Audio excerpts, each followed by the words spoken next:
প্রিয় সাংবাদিক বন্ধুগণ, জমিয়তে উলামা ইসলাম বাংলাদেশের পক্ষ থেকে আপনাদের মুখোমুখি হয়েছি। আপনাদের সবাইকে ধন্যবাদ। আমরা সবাই জানি যে বাংলাদেশের প্রেক্ষাপটে, বাংলাদেশের বাস্তবতায় তত্ত্বাবধায়ক সরকার একটি গুরুত্বপূর্ণ সাবজেক্ট।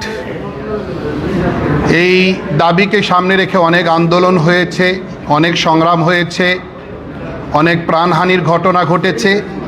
সেই জায়গায় তত্ত্বাবধায়ক সরকার বাংলাদেশের জন্য অতীব গুরুত্বপূর্ণ একটি বিষয়।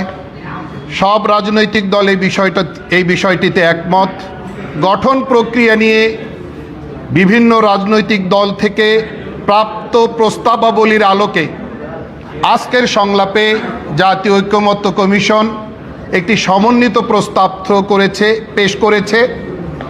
সেখানে বলা হয়েছে যে সংসদের মেয়াদ শেষ হওয়ার 30 দিন পূর্বে তত্ত্বাবধায়ক সরকার গঠন প্রক্রিয়া চূড়ান্ত করতে হবে। আমরা নীতিগতভাবে এই প্রস্তাবনার সঙ্গে একমত দলের পক্ষ থেকে।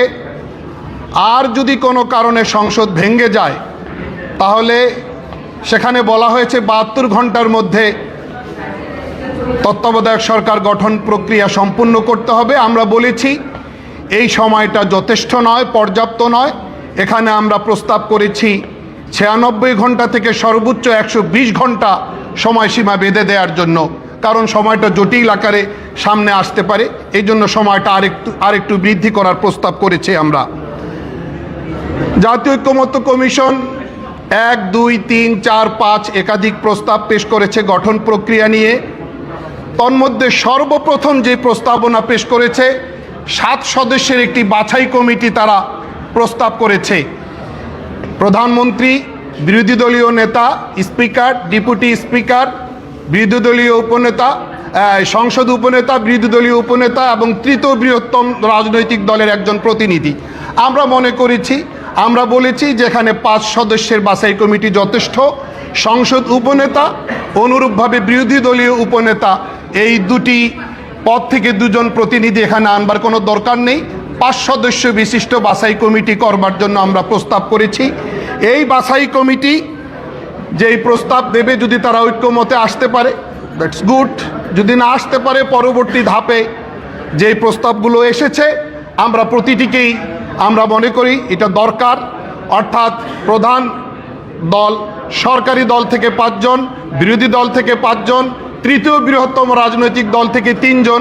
এই যে 13 জনের নাম প্রস্তাব করার কথা বলা হয়েছে, আমরা সেখানে বলেছি এটাকে সরকারি দল থেকে 4 জন, বিরোধী দল থেকে 3 জন, তৃতীয় বৃহত্তম রাজনৈতিক দল থেকে 3 জন, বা 2 জন, এই 9 জনের মধ্যে সীমিত করা। সেটাও যদি পসিবল না হয়, সেক্ষেত্রে আমরা বলেছি যে র্যাঙ্ক চয়েস, যেটা জাতীয় ঐকমত্য কমিশনের প্রস্তাবিত একটা দফা, আমরা এই পদ্ধতিটাকেও স্বাগত জানিয়েছি। র্যাঙ্ক চয়েস পদ্ধতিটা এমন একটি পদ্ধতি যেখানে আমি মনে করি সমাধান আসবেই, সমাধান না করে বেরিয়ে আসার সুযোগ নাই। এজন্য র্যাঙ্ক চয়েস পদ্ধতিটাকেও আমরা স্বাগত জানিয়েছি। সেক্ষেত্রেও যদি কোনো কারণে ঐক্যমত্য প্রতিষ্ঠিত না হয় তাহলে সর্বশেষ অবসরপ্রাপ্ত প্রধান বিচারপতি তাকে তত্ত্বাবধায়ক সরকারের প্রধান উপদেষ্টা করবার যে কথাগুলো, এগুলো প্রস্তাবগুলো আলোচনা আছে।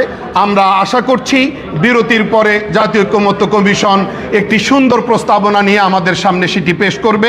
আশা করি আজকের এই বিষয়টিতে আমরা সবাই একমত হতে পারবো, জাতি একটি সুন্দর ঘোষণা শুনতে পাবে। আপনাদের সবাইকে ধন্যবাদ।